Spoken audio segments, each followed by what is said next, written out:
Merci, bien-aimés. Donc aujourd'hui, nous avons un nouveau thème intitulé La louange et l'adoration.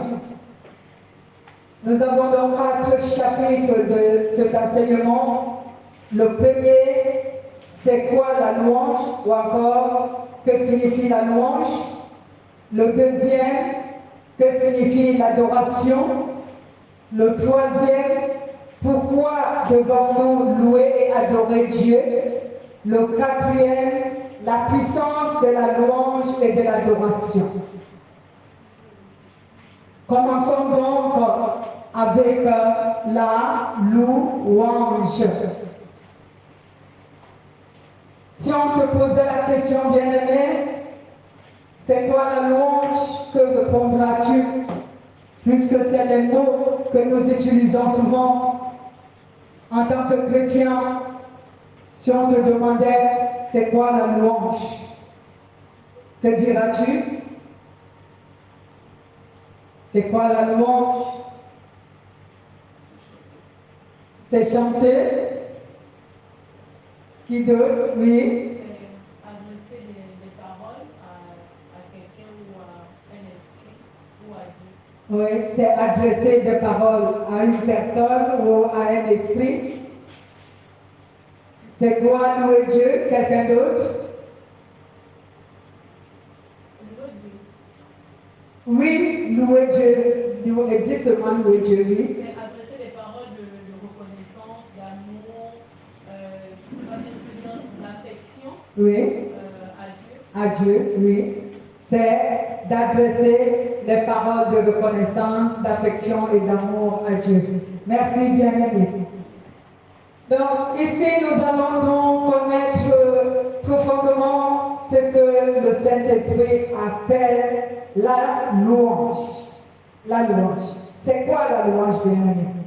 La louange est le fait de rendre à Dieu des hommages. C'est le fait de rendre à Dieu des hommages. Et lorsqu'on rend à Dieu des hommages, cela se fait de manière à parler, donc à adresser à Dieu comme des prières. Donc, c'est une manière de glorifier Dieu. C'est une manière de lever Dieu. C'est une manière de vanter le mérite de Dieu. C'est une manière de manifester à Dieu la reconnaissance. Comme le disait votre sœur tout à l'heure. Donc la louange est le fait de rendre à Dieu des hommages. Donc tu élèves Dieu, tu glorifies Dieu, tu exaltes son nom et tout le reste.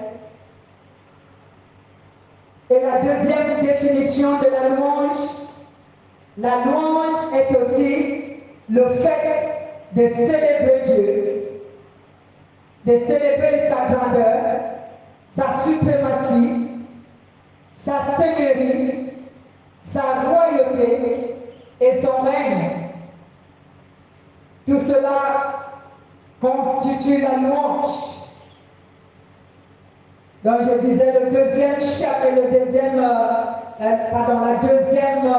définition de la louange, c'est que la louange est aussi le fait de célébrer la grandeur de Dieu, de célébrer la suprématie de Dieu, de célébrer la seigneurie de Dieu, de célébrer sa royauté et de célébrer son règne. Donc quand tu fais cela, tu es en train de louer Dieu. Comme d'habitude, je vais réitérer les deux définitions.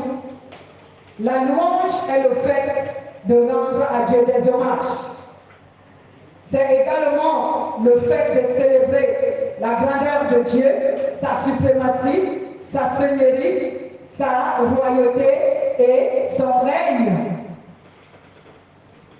Bien-aimé, il va falloir pour toi que tu assimiles cette définition. Pourquoi? Parce que cela va t'aider à savoir adorer, à savoir louer Dieu. Amen. Cela va te guider. Cela va te permettre de savoir louer Dieu. Parce que souvent, les chrétiens confondent entre la louange et l'adoration. Amen. Les chrétiens confondent ce que c'est que la louange et l'adoration. Quand tu demanderas à un chrétien, c'est quoi la louange? Il va te dire c'est adorer Dieu. C'est quoi l'adoration? C'est louer Dieu. Ils ne comprennent pas où est la différence entre louer Dieu et adorer Dieu. Mais dans cet enseignement, on va connaître cette légère différence qu'il y a entre louer Dieu et adorer Dieu. Amen.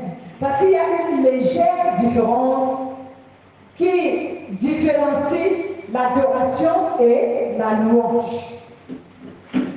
Nous allons savoir cela. Lorsque j'aurai parlé des deux étapes, donc lorsque j'aurai parlé de la louange et de l'adoration, alors je vous dirai où est la différence et quelle est la différence. La louange peut se faire de différentes manières. Donc, l'homme peut faire la louange de différentes manières. Soit par les offrandes, cela veut dire en offrant à Dieu des sacrifices, en offrant à Dieu des présents.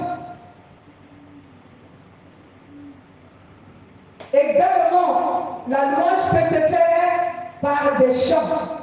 Lorsque tu chantes en honneur de Dieu, tu chantes en honneur de Dieu. Là aussi, tu es en train de louer, c'est une manière de louer Dieu. Également, lorsque tu danses en honneur de Dieu, lorsque tu danses en honneur de Dieu,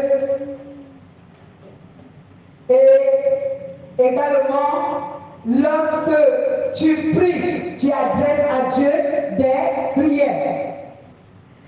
Donc,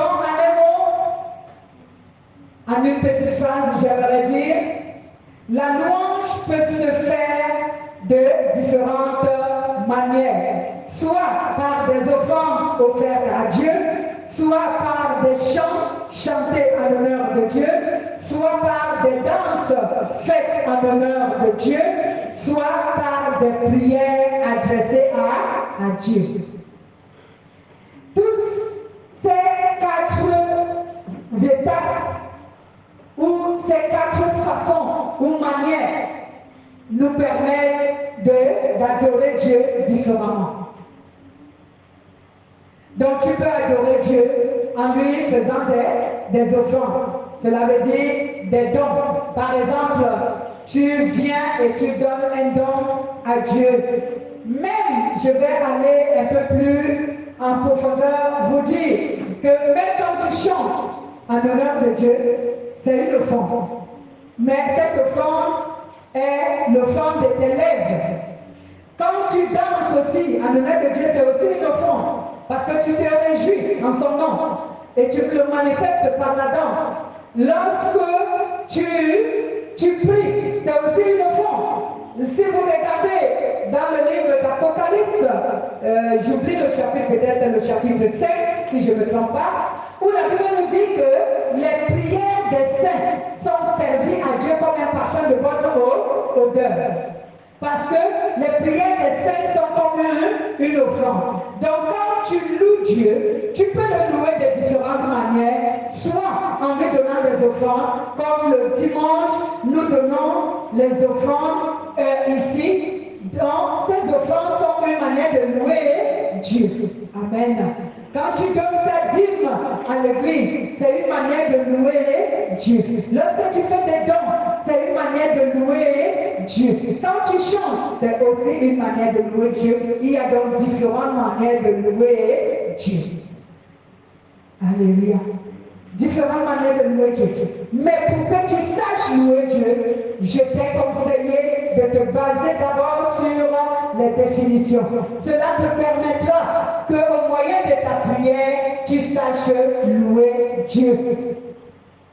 Par exemple, comme je disais tantôt, si on te demandait comment on célèbre la grandeur de Dieu, comment on célèbre la suprématie de Dieu, comment on célèbre la seigneurie de Dieu, sa royauté et son règne, c'est au moyen de tout ce que nous avons cité ici, au moyen des offrandes, au moyen des chants, au moyen des danses, au moyen des prières, mais surtout au moyen des prières. C'est là où on célèbre la grandeur de Dieu, c'est là où on célèbre la royauté de Dieu, c'est là où on célèbre la suprématie de Dieu, sa seigneurie, ça et son règne. Mais de toutes les quatre manières dont j'ai cité, tu peux célébrer la suprématie de Dieu, la grandeur de Dieu, la seigneurie de Dieu, la royauté de Dieu, son règne, soit en donnant des offrandes, en chantant, en dansant pour Dieu ou en adressant à Dieu des prières. Alléluia. Oh, gloire à Jésus. Celui qui loue Dieu le fait dans un acte de reconnaissance envers Dieu. Donc, quel est l'objectif de la louange? L'objectif de la louange, c'est que tu manifestes à Dieu la reconnaissance. C'est cela l'objectif de la louange. C'est manifester à Dieu la reconnaissance. Donc, la personne qui loue Dieu le fait dans un acte de reconnaissance envers Dieu. Prenons l'exemple du roi David. Le roi David a loué Dieu de plusieurs manières. Le roi David a loué Dieu de plusieurs manières. C'est pourquoi vous voyez que il est l'auteur de la plupart des lettres du livre des psaumes. Vous avez souvent lu les psaumes, non? David, le roi David, est l'auteur de la majorité des lettres du livre des psaumes. Donc la plupart des psaumes, c'est lui qui a écrit le livre des psaumes. Pour la plupart, je ne dis pas que tous les psaumes, les autres aussi ont écrit les psaumes, mais la majorité des lettres du livre des psaumes, c'est David qui les a écrites. C'est pourquoi la Bible déclare que David était un homme de prière, il priait beaucoup. Parce que David, pendant qu'il était je veux dire, sur le terrain de guerre, David priait. David est même au front, en pleine guerre, il prie. Cet homme priait à n'importe quel moment. Et ce sont ces multiples prières qui constituent les psaumes. Donc à chaque fois, David était en train de louer Dieu. À chaque instant, David était en train de louer Dieu. Pour toutes choses, David louait Dieu. Et c'est un exemple que nous devons prendre en tant que chrétiens. Nous aussi, nous devons louer Dieu en toutes choses, en tout temps et en chaque circonstance. Nous devons louer Dieu.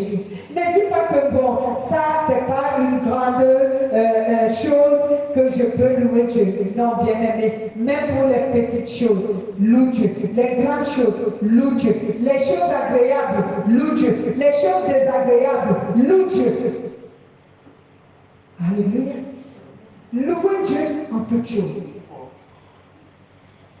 C'est cela, comme nous avons dit maintenant tout à l'heure, que la louange constitue à la reconnaissance. C'est que tu manifestes la reconnaissance à Dieu. Donc, en toute chose, sois reconnaissant envers Dieu. Que ce soit le malheur, que ce soit le bonheur, sois reconnaissant envers Dieu. Car tout ce qui arrive, Dieu le permet pour une bonne raison. Dieu permet tout ce qui nous arrive pour une bonne raison. Que ce soit le bonheur, que ce soit le malheur. Dieu permet cela pour une bonne raison. C'est pourquoi il nous a demandé de le louer en toutes choses. Ne dis pas, ah, ça c'est le malheur. Pourquoi je louerai Dieu pour un malheur? Non, il faut louer Dieu pour tout et en tout. Amen. Parce que nous les chrétiens, nous sommes habitués à louer Dieu que pour les bonnes choses, pour les choses qui nous plaisent, pour les choses qui nous satisfont. Là, on loue Dieu. Mais moi, je te dis que la parole de Dieu nous dit de louer Dieu en toutes choses. Lisons un peu une louange qui a été faite sur le psaume 150. Psaume 150. Mais n'oubliez pas ce que je venais de dire. Tous les psaumes sont des louanges. Vous comprenez? Tous les psaumes sont les louanges. Donc quand tu lis les livres des psaumes, c'est que tu es en train de louer Dieu. Ayez donc l'habitude d'aller lire les psaumes. Cela vous permet de louer Dieu. Il est bien vrai, il nous est conseillé de ne pas louer Dieu avec les paroles de quelqu'un d'autre. Mais ces paroles qui sont ici sont approuvées par Dieu. Donc vous pouvez louer Dieu avec ces paroles. C'est le dernier psaume du livre de la Bible, psaume 150, parce qu'il y a 150 psaumes. Je fais dans la lecture, il est écrit, comme personne n'est à la page. Louez l'Éternel, louez Dieu dans son sein, louez Dieu dans son saint lieu, louez-le dans l'étendue céleste où se déploie sa puissance. Louez-le pour ses hauts lieux, ses hauts faits. Louez-le selon l'immensité de sa grandeur. Louez-le avec les sonores du corps. Louez-le avec le hutte et la harpe. Louez-le avec les tambourins et avec des danses. Louez-le avec les instruments à cordes et de chalumeau. Louez-le avec les cymbales sonores. Louez-le avec les cymbales éclatantes. Que tout ce qui respire loue l'Éternel, louez l'Éternel. Amen. Que tout ce qui respire loue l'Éternel.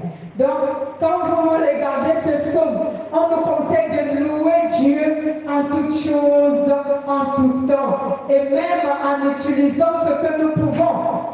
On a parlé des corps, on a parlé des harpes, on a parlé des huttes, on a parlé des cymbales. Ce sont les différents instruments de musique. Amen. Donc, quelque part, même toujours dans les psaumes, on vous dira louer Dieu avec les cris de joie et l'allégresse. Louer Dieu avec des acclamations. Louer Dieu. Alléluia. Tu peux être une personne qui manque de paroles, qui ne sait pas quelle parole adresser à Dieu. Alors tu peux commencer à louer Dieu rien qu'en acclamant. Amen. Tu acclames pour le Seigneur. C'est pourquoi, quand nous louons Dieu ici, je dis à ceux qui n'ont pas d'instrument d'acclamer fort. Tu acclames le Seigneur. C'est une manière de louer Dieu. Seigneur, je te rends toute la gloire. Pour louer Dieu, comme je disais tantôt, chacun peut utiliser ses propres mots, exprimant la reconnaissance envers Dieu. Donc, tu peux louer Dieu avec tes propres mots, mais seulement il faut que ces mots-là soient des mots qui expriment la reconnaissance. Alléluia. Et lorsque tu loues Dieu avec ces mots qui expriment la reconnaissance à Dieu, il faut donc que tu sois assuré que ton cœur a une disposition devant Dieu. Parce que il y a une disposition de cœur qui pousse Dieu à accepter la louange qui vient d'un être humain. N'oubliez pas que nous ne sommes pas les anges qui vivent avec Dieu et ils sont saints d'avance. Donc quand eux ils louent Dieu, Dieu approuve leur louange parce qu'ils sont saints. Nous, comme nous sommes des humains et il arrive qu'on succombe, donc tu ne vas pas venir louer Dieu avec ton cœur impur. Donc il faut que tu sois assuré que pendant que tu loues Dieu, ton cœur a une bonne disposition, c'est que ton cœur est pur et sincère. À ce moment, ta louange peut créer quelque chose. Nous en arrivons. Alléluia. Donc, quand tu loues Dieu, rassure-toi, bien-aimé, que ton cœur a une bonne disposition devant Dieu, afin que ta louange soit acceptée. Afin que ta louange soit acceptée. Pourquoi? Parce que la louange des hommes faite avec un cœur pur, cette louange-là réjouit Dieu. Et c'est ce que la Bible dit que c'est une offrande de bonne odeur à Dieu. Parce que cela réjouit Dieu. Donc quand nous entendons une odeur agréable à Dieu ou un parfum de bonne odeur à Dieu, ce sont les louanges que nous faisons, que nous adressons à Dieu avec des cœurs disposés, avec des cœurs purs. Lisons également Psaume 22, verset 4, le livre des Psaumes. Comme je vous disais tantôt, le livre des Psaumes n'est que louange sur louange, louange et louange et louange. Psaume 22, verset 4, qui nous dit ceci. Pourtant, tu es le Saint, tu sièges au milieu de la louange d'Israël. Pourtant, tu es saint, tu sièges au milieu de la louange d'Israël. Cela voudrait dire que Dieu siège au milieu du peuple qui l'adore et qui le loue avec un cœur pur et sincère. Donc lorsque nous adorons, nous louons autant que moi, lorsque nous louons Dieu avec des cœurs disposés, des cœurs purs, bien-aimés, Dieu siège au milieu de nous. Cela veut dire Dieu manifeste. Dieu manifeste. Bien-aimé. Lorsque Dieu approuve la louange qui est faite avec un cœur pur et sincère, Dieu peut se manifester et il peut changer le cours des événements de manière instantanée. Soit dans la vie de ceux qui sont en train de le louer, soit manifester en répondant à la louange de ceux qui sont en train de le louer. Donc, bien aimé, lorsque nous sommes rassemblés, ou même lorsque tu es seul, et que tu loues Dieu avec un cœur disposé, avec un cœur pur et sincère, c'est ce qu'on appelle la bonne disposition. Dieu ne peut pas manquer de se manifester. Je vais vous donner un exemple biblique. Lisons le livre des Actes des Apôtres, chapitre 16.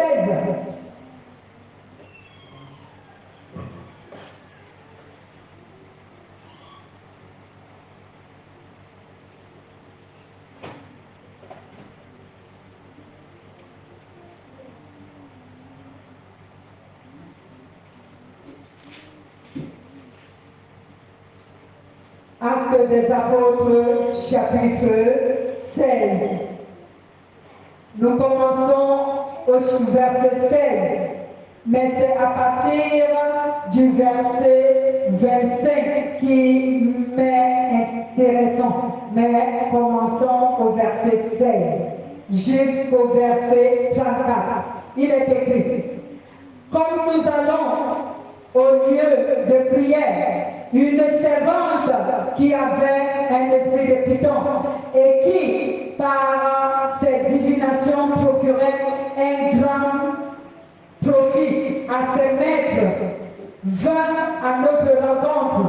Elle se mit à nous suivre, Paul et nous, et criait, ces hommes sont les serviteurs du Dieu très haut. Ils vont annoncer la voie du salut. Elle fit cela pendant plusieurs jours. Paul, excédé, se retourna et dit à l'esprit, je t'ordonne, au nom de Jésus-Christ, de sortir d'elle. Et il sortit à l'heure même. Les maîtres de la servante qui voyaient disparaître l'espoir de leur profit, saisirent Paul et Silas et les entraînèrent sur la place publique vers les magistrats. Ils les amenèrent au prêteur et dirent, ces hommes troublent notre ville. Ce sont des Juifs qui proclament des coutumes qui ne nous est pas permis ni de recevoir ni de pratiquer à nous qui sommes Romains. La foule se leva aussi contre eux et les prêteurs, après avoir fait arracher leurs vêtements, ordonnèrent de leur battre de verge. Après avoir roué de coups, ils les jetèrent en prison, en recommandant aux geôliers de les tenir sous bonne garde. Celui-ci qui avait reçu cette recommandation les jeta dans la prison intérieure et leur mit des ceps aux pieds. Vers le milieu de la nuit, Paul et Silas priaient et chantaient les louanges de Dieu et les prisonniers les écoutaient. Tout à coup, il se produisit un grand tremblement de terre, au point que les fondations de la prison furent ébranlées. Au même instant, toutes les portes s'ouvrirent et les chaînes de tous les prisonniers se détachèrent.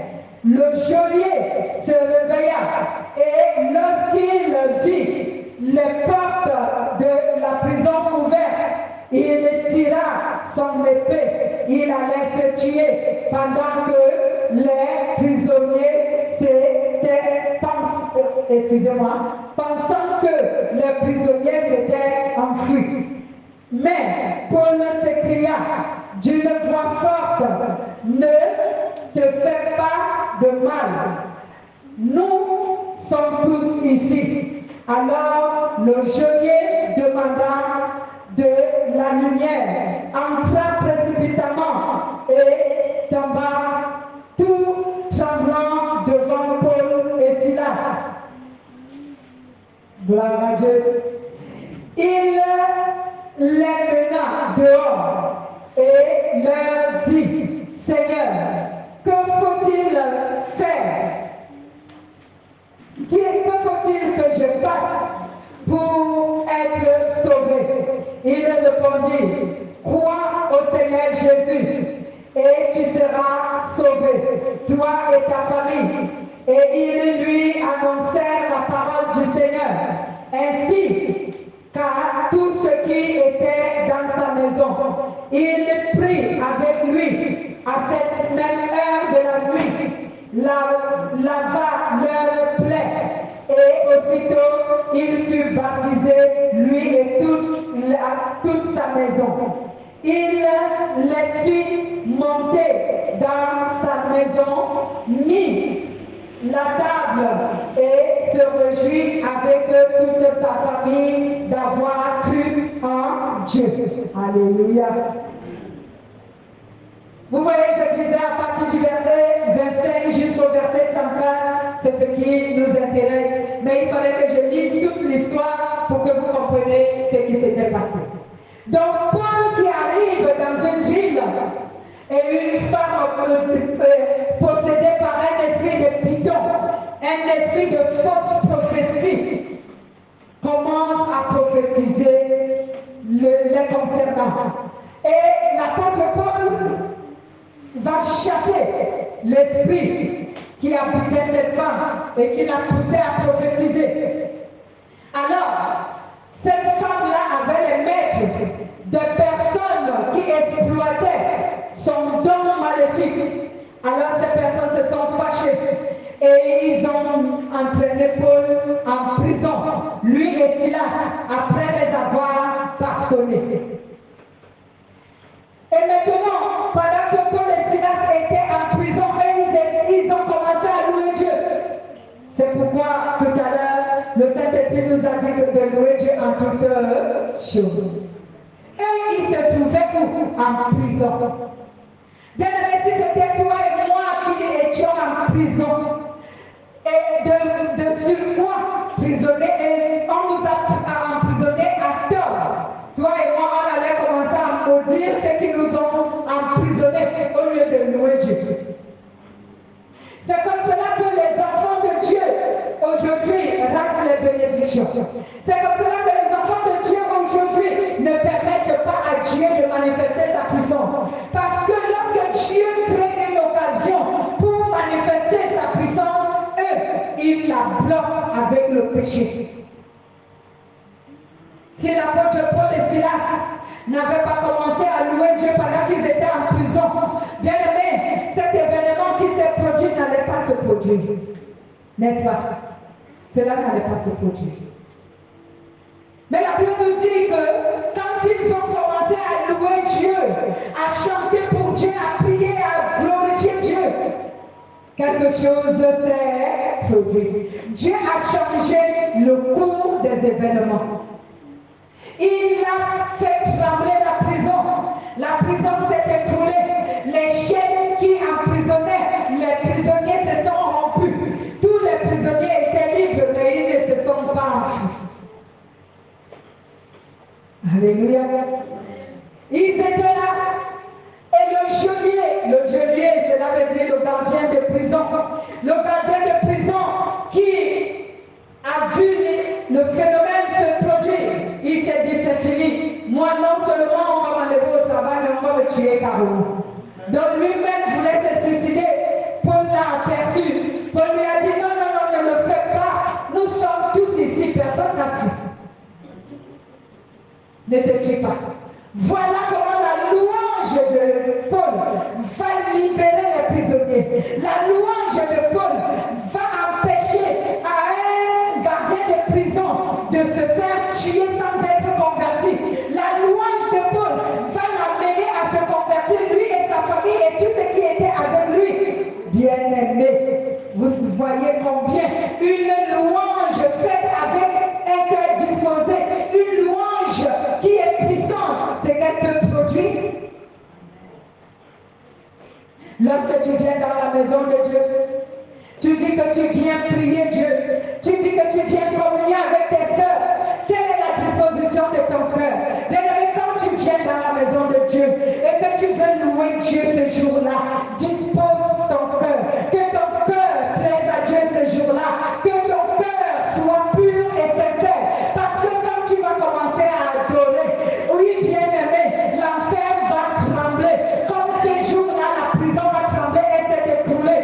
Ce jour-là, les démons seront chassés. Tu n'as pas besoin de dire au nom de Jésus, démon sort. Rien que parce que tu es en train de louer, tu es en train de chanter, tu es en train de danser, tu es en train d'acclamer Dieu, tu es en train de manifester la joie et l'allégresse à Dieu à travers la célébration de sa grandeur, de sa suprématie, de sa royauté, de sa seigneurie, de son règne. Dieu manifeste. C'est pour cela que la Bible dit que Dieu siège au milieu de la louange de son peuple. Amen. Dieu siège au milieu de la louange de son peuple. Donc si nous louons Dieu avec des cœurs purs, manifeste. Il manifeste. On n'a pas besoin de tenir les travails spirituels, soi-disant des travails spirituels que les pasteurs font. On n'a pas besoin de ça. Rien qu'en louant Dieu, les démons fuient, les malades guérissent, les aveugles voient, les boiteux marchent, les vies changent. Je me demande pourquoi les pasteurs ont instauré cette histoire de travail spirituel. Jésus n'a pas fait un travail spirituel à quelqu'un. Vous avez vu Jésus prendre quelqu'un à part et lui chasser les démons à part et lui faire des prières pour lui à part. Non. Pendant que Jésus était en train d'annoncer la parole, lorsqu'il voyait quelqu'un, rien qu'au moyen de la parole, il guérissait les malades. Au moyen de la parole, les démons étaient chassés. Au moyen de la parole, les malades étaient guéris. Au moyen de la parole, les gens recevaient les solutions à leurs problèmes. D'où vient cette histoire de travail spirituel, la cure d'âme et je ne sais quoi? Là où il y a la présence de Dieu, un esprit malin ne peut pas résister. Comment un chrétien ou encore comment une personne peut être présente dans la maison de Dieu et on dit qu'elle est possédée dans la présence de Dieu et le démon est toujours dans son corps? Est-ce que vous voyez qu'il y a souvent la présence de Dieu en ce lieu-là? Prenons un exemple biblique bien aimé. La Bible nous dit que lorsque Jésus passait par les cimetières, il allait quelque part et il y avait un fou qui vivait dans les cimetières. Lorsqu'il a vu Jésus, lui-même il est venu en tremblant devant Jésus. N'est-ce pas? Il est venu de lui-même en tremblant devant Jésus, dont les démons l'ont dirigé devant Jésus en tremblant. Et les démons se sont mis à implorer Jésus, que Seigneur Jésus, Fils de Dieu, pourquoi es-tu venu ici? Est-ce que tu es venu nous trouver? Amen. Et Jésus leur a dit, vous êtes qui? Ils nous sommes les gens qui vont sortir. Les démons ont même supplié Jésus qu'envoie-nous dans ce troupeau de porcs qui est là-bas. Donc je suis étonné. Je suis souvent étonné et même indigné que soi-disant c'est une église. Et dans cette église, les gens sont là pour communier au nom de Dieu. Et pendant que les gens sont communiés au nom de Dieu, les gens qui sont assis, ils sont possédés. Comment cela est possible? Étant donné que la présence de Dieu est en ce lieu-là, comment cela est possible? Si la présence de Dieu est quelque part, un démon ne peut pas résister. Comment cela est possible que dans la maison de Dieu, en plein culte, les gens adorent Dieu, ils louent Dieu, et on me dit qu'il y a les gens qui sont là, qui sont possédés? C'est pas possible. Amen. C'est par là que vous devez connaître les fausses églises, les fausses communautés qui se disent communautés de Dieu. Parce que je vous assure que là où la présence de Dieu est, un démon ne peut pas résister. Là où la présence de Dieu est manifestée, le démon là, il va sortir. Soit le démon va sortir, soit la personne possédée elle-même va partir. Elle ne va pas rester là parce qu'elle ne se sentira pas à l'aise. Mais comment quelqu'un qui est possédé se sent à l'aise, soi-disant dans la présence de Dieu, et ce n'est qu'après que le pasteur va le prendre à part pour lui chercher les démons? Comment vous comprenez ça? Donc ce démon-là, supposons selon ce que ces gestes-là signifient. Donc cela veut dire que ce démon-là, lui, n'a pas peur de la présence de Dieu. Donc, il ne va partir que lorsque le pasteur va leur donner de partir. Lorsque le pasteur va faire la cure d'âme et chasser les démons, c'est à ce moment qu'il va partir.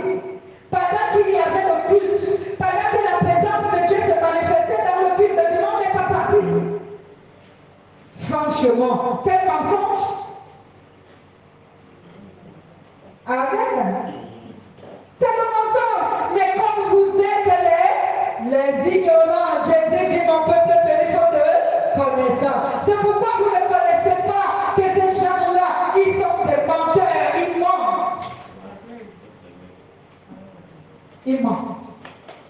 Un démon ne supporte pas la présence de Dieu. Bien-aimé, un démon ne supporte pas la présence de Dieu. Si la présence de Dieu est quelque part, je vous assure que le démon lui-même, il va quitter la personne dont il a habité. Il va partir. Soit c'est lui qui va partir, soit c'est la personne qui sera mal à l'aise et qui va sortir. Alléluia. Voici notre communauté. Vous êtes ici depuis des années. Vous avez déjà vu un franc-maçon venir s'asseoir ici. Aucun ne peut entrer ici. Vous savez que pendant, ils peuvent entrer quand je suis seul, mais pas pendant que nous sommes en train de communier. Pas pendant que nous sommes en train de glorifier notre Dieu. Parce qu'à ce moment, la présence de Dieu est manifestée. Donc ils ne peuvent pas. Pour ceux qui étaient là, lorsque les personnes comme notre sœur Nali sont parties, et quand elles étaient là, le premier jour que Nali est venue dans notre église, qui était là? Vous avez vu comment elle a manifesté? La femme de Christophe. Le premier jour qu'elle a mis pied dans notre communauté, on était en plein culte. Elle ne pouvait pas tenir debout. Elle s'était forcée d'attraper les chaises et tout. Elle ne pouvait pas. On était juste en train de louer Dieu. Je n'ai pas chassé un démon à cette fille. Je ne lui ai pas imposé la main. On était juste en train de louer notre Dieu. On louait seulement Dieu. Elle a commencé à gesticuler. Elle s'était forcée de tenir. Elle n'a pas pu. Elle s'est assise. Elle n'a pas pu jusqu'à elle s'est renversée. On n'a pas touché. On a juste commencé, continué notre adoration. Et nous savons que les démons sont sortis, des personnes elle a touché. Elle-même s'est relevée après. Amen. Je prends l'exemple de votre sœur qui est au fond là-bas, elle peut témoigner. Une fois, elle a été manifestée parce que les esprits l'ont tourmentée. Elle est venue nous trouver, on priait à 6 h du matin. Elle est témoin, je ne l'avais pas touchée. Rien que la louange qu'on a commencé à louer Dieu. On a loué Dieu, elle-même s'est écroulée sans que personne ne l'ait touchée. Et elle est restée là pendant qu'on louait, on a loué. Et elle-même s'est réveillée après. Je ne l'ai pas touchée. Elle est là-bas, elle peut témoigner. Et à partir de cet instant, cet esprit n'était plus là pour la tourmenter. Alléluia. Plusieurs fois, il y a un jour un monsieur qui est entré ici. Et quand vous le regardiez vous-même, vous voyez qu'il n'était pas en lui, qu'il était possédé. Il est resté là pendant tout le temps. Mais quand on a commencé à louer, il est sorti de lui-même. C'est pas nous qui l'avons dit de sortir. Mais pendant tout ce temps qu'on attendait commencer à louer, il était assis. Vous l'avez vu sur vous. Il était là assis. Mais quand on a commencé à louer Dieu, il s'est levé. Et il est sorti de la salle. Amen. Donc comment se fait-il que les gens possédés, les gens qui entraînent les démons avec eux, ils sont dans la maison de Dieu pendant qu'on est en train de louer Dieu, pendant qu'on est en train de célébrer la grandeur de Dieu, la suprématie de Dieu, la seigneurie de Dieu, son royaume, son règne. Le démon, lui, il est là, il nous écoute, il est assis, il n'a pas peur. La Bible déclare dans le livre de Jacques, chapitre 2, je vais au verset 20, si ce n'est pas 20, 19. La Bible déclare que les démons connaissent Dieu et ils tremblent dans sa présence. Donc un démon ne peut pas rester dans la présence de Dieu. Il va fuir. C'est pour vous interpeller que ne regardez pas les signalements que les gens font dans les églises. Pendant qu'il faut que vous prêchez la parole de Dieu ou que vous louez Dieu, on passe tout le temps à imposer les mains aux gens pour les chasser les démons. Vous ne pouvez pas louer Dieu pour que les démons lui-même s'en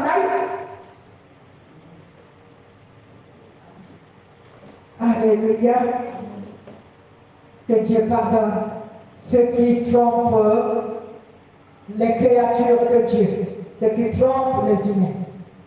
La louange pure et sainte provoque la manifestation de la puissance de Dieu.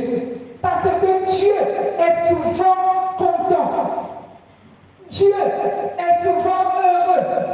Dieu est souvent joyeux d'entendre les voix qui viennent de la terre, l'adorer, le louer, l'exalter. Alors Dieu ne peut rester sans manifester sa joie. Donc comme si c'était pour manifester sa joie, bien aimé, quelque chose se produit. Les miracles se produisent. Les choses grandes et redoutables se produisent. Les choses qui n'existaient pas, Dieu les met en existence ce jour-là. À ce moment-là, nous avons vu l'exemple de Paul et Silas, son adoration, sa louange. Ils ont fait trembler la prison.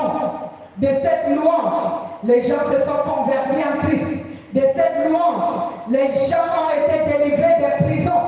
De cette louange, eux-mêmes, les serviteurs de Dieu, ils sont sortis de la prison. Ils ont mangé, ils ont bu, ils se sont rejetés. C'est la louange qui a provoqué cela. Amen. Regardez même également, il y a un autre exemple que je vous donnerai avant de terminer. Le jour de la Pentecôte. Vous voyez que la Pentecôte s'est produite seulement comme ça, sans que quelque chose ait provoqué ce moment, ces instants. La Pentecôte ne s'est pas produite au hasard. Alléluia. La Bible déclare que les apôtres étaient montés dans la chambre haute. Et là-bas, ils étaient en train de louer Dieu avec des prières, avec des jeûnes, avec des louanges. Et c'est pendant qu'ils louaient Dieu et priaient que la Pentecôte s'est produite. Vous irez lire Actes chapitre 1, verset 12 à 14. Et vous lirez Actes chapitre 2, verset 1 à 13. Vous irez lire cela à la maison. Donc, bien aimés, lorsque vous louez Dieu avec des cœurs purs, avec des cœurs sincères, sachez que quelque chose va se produire. Que vous soyez seul ou que vous soyez en groupe, sachez que quelque chose va se produire. C'est pourquoi quand tu pars dans la présence de Dieu pour le louer, prépare-toi à ce que ton cœur soit pur et disposé. Parce que lorsque tu vas commencer à louer, quelque chose va se passer. Amen. Voilà donc pourquoi il est important de savoir louer Dieu. Et il est important de louer Dieu. Vous allez mieux comprendre l'importance de la louange quand on va parler de la puissance de la louange et de l'adoration. Alléluia. Voici donc là où le Seigneur voulait nous amener ce matin. C'était là notre premier chapitre. Tous nous pouvons acclamer le Seigneur.